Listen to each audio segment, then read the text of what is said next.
तक कि उसका पति राजा क्षयर्ष उसके रहस्य को नहीं जानता था। एस्तेर यहूदी थी। एस्तेर का रिश्तेदार मोर्दकै महल में कार्य करता था और उसकी देखभाल भी करता था।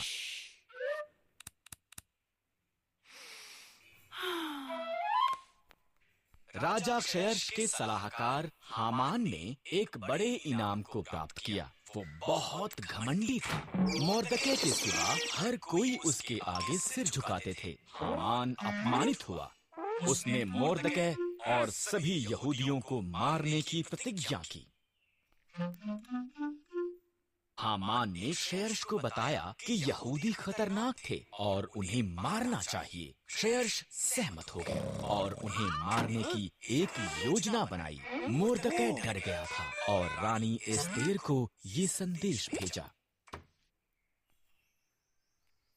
राजा के मन को बदल। मोर्दकै ने कहा, अगर मैं उसके निमंत्रण के बिना जाऊं तो वो मुझे भी मार देगा। एस्तेर ने जवाब दिया, शायद तो इसी पल के लिए रानी बनाई गई थी। मोर्दकै ने कहा।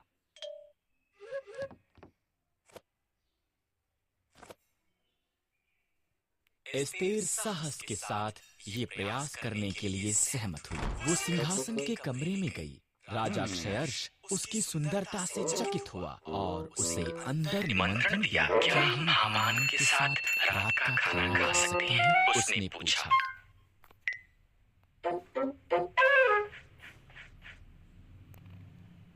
हामान उसके पिछले आंगन में एक बड़े खंभे का निर्माण कर रहा था। उसने इस पर मोर्दकै को मारने की योजना बनाई थी। तब राजा का निमंत्रण आया, इसलिए हामान रात के खाने के लिए महल में गया।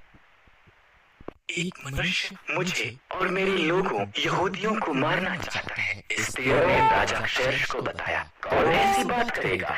उसने पूछा। दुष्ट हामान। उसे मार दो।